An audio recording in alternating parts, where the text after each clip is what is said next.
Salam alaikum wa rahmatullahi ta'ala wa barakatuh. Bonjour à toutes et à tous. Tu entends souvent parler de la 5G, mais sais-tu vraiment comment ton téléphone bascule entre la 4G et la 5G? Ce n'est pas une coupure ni une magie, c'est un vrai dialogue entre deux réseaux. Aujourd'hui, on va voir ensemble comment ton smartphone combine la 4G et la 5G pour te donner plus de débit, plus de réactivité et une connexion stable. Allez, c'est parti. On démarre par la base. La 5G s'appuie encore sur la 4G. Est-ce que la 5G, elle va remplacer la 4G?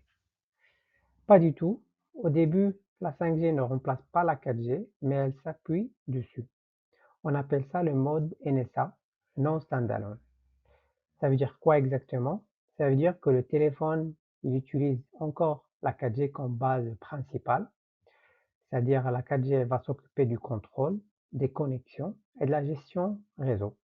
Ensuite, quand c'est possible, la 5G vient en renfort pour transférer les données. C'est elle qui apporte la vitesse.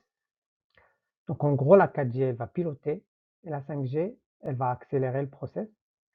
Exactement. Les deux travaillent ensemble pour plus de performance sans changer tout le réseau d'un coup.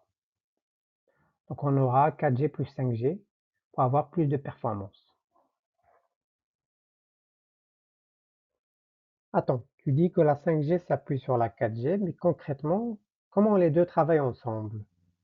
Bonne question. En fait, le téléphone est connecté en même temps à deux antennes, une antenne 4G et une antenne 5G.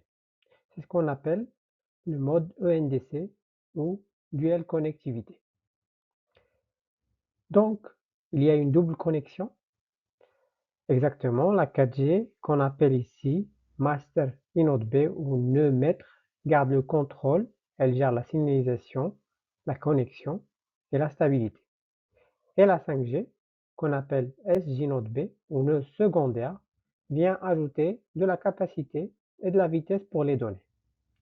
Donc en gros, la 4G pilote et la 5G accélère.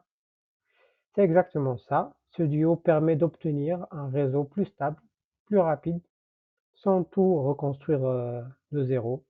C'est la première étape vers la 5G autonome. On a compris le principe du duo 4G plus 5G. Plus concrètement, comment le téléphone passe de la 4G à la 5G. Donc tout commence par une connexion classique en 4G. Le téléphone s'attache d'abord à la station 4G, comme d'habitude. C'est la connexion initiale. Donc au départ, il n'y a pas encore de 5G active. Ensuite, la 4G va vérifier si ton téléphone est compatible 5G. Si c'est le cas, elle reçoit une information du corps de réseau pour lui dire OK, on peut ajouter une cellule 5G. C'est ce qu'on appelle la procédure SJ-Node B Addition. Le terme de SJ-Node B Addition veut dire que la station 4G, qui est le maître, il demande au téléphone de se connecter à une cellule 5G. À ce moment-là, la 5G est activée uniquement pour les données, pendant que la 4G garde le contrôle de la session. Donc à la fin, le téléphone utilise les deux en même temps. On parle alors de connexion LTE plus NR activée. Les paquets de données passent en 5G et la signalisation reste en 4G. Et tout ça de façon totalement transparente pour l'utilisateur. C'est ça le mode ENDC, Ultra NR Dual Connectivity. Un lien stable, performant et la première vraie étape vers une 5G autonome.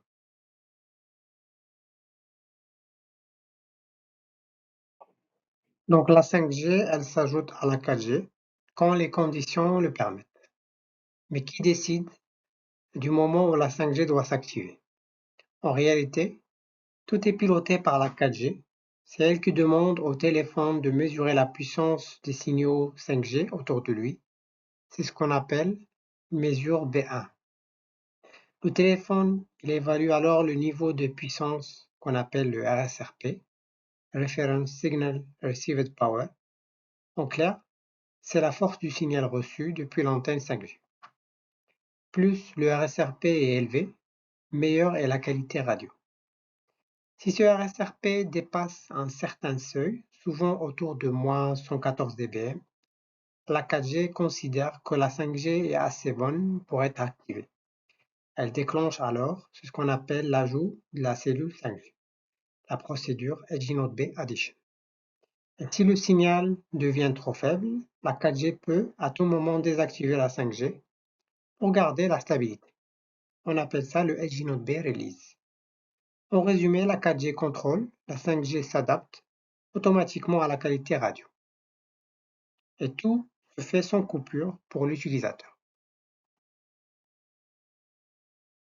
Maintenant que la 5G est activée, les deux réseaux 4G et 5G travaillent en parallèle, c'est ce qu'on appelle le split beer. En clair, la 4G garde le contrôle de la connexion, elle gère la signalisation, la coordination et le lien avec le cœur de réseau. Pendant ce temps, la 5G vient renforcer la partie donnée pour offrir plus de capacité et plus de débit. Donc les données sont partagées entre la 4G et la 5G. Une partie du trafic passe par la 4G, l'autre par la 5G. Et le téléphone fait la répartition intelligente entre les deux. Pour l'utilisateur, tout cela est invisible. Il voit juste une connexion plus rapide et plus stable. C'est cette combinaison appelée Dual Connectivity qui permet d'augmenter la vitesse sans attendre le déploiement complet de la 5G autonome. En résumé, la 4G pilote, la 5G propulse et ensemble, elle assure la meilleure expérience possible.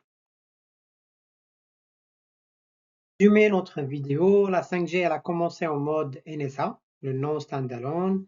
Dans ce mode, la 5G elle s'appuie sur la 4G. La 4G qui contrôle la connexion et la 5G qui apporte la vitesse et la capacité. C'est la fameuse Dual Connectivity où les deux technologies travaillent ensemble. Mais la vraie 5G, c'est quoi? La vraie 5G, c'est ce qu'on appelle le 5G SA, le standalone. Ici, le téléphone se connecte directement à un cœur de réseau 5G sans passer par la 4G. Donc tout devient 100% 5G. La signalisation, la gestion du trafic et les services. Grâce à ça, on ouvre la porte à des technologies avancées comme le network slicing, le edge computing ou la communication ultra faible et en temps réel. Donc le NSA, au final, c'était une étape de transition avant la vraie 5G autonome. Donc, pour résumer, le NSA il a permis de déployer rapidement la 5G tout en utilisant les infrastructures 4G existantes, tandis que le mode SA représente la vraie 5G indépendante, plus intelligente et prête pour les usages futurs. Merci d'avoir regardé cette vidéo. Si tu veux mieux comprendre comment fonctionnent nos réseaux mobiles, abonne-toi à ma chaîne YouTube Inside Telecom by Amin pour découvrir chaque semaine les coulisses des réseaux mobiles et des technologies du futur. Pense aussi à laisser un like si la vidéo t'a plu et me dire en commentaire quel sujet tu aimerais que je traite dans les prochaines vidéos. À très bientôt sur Inside Telecom.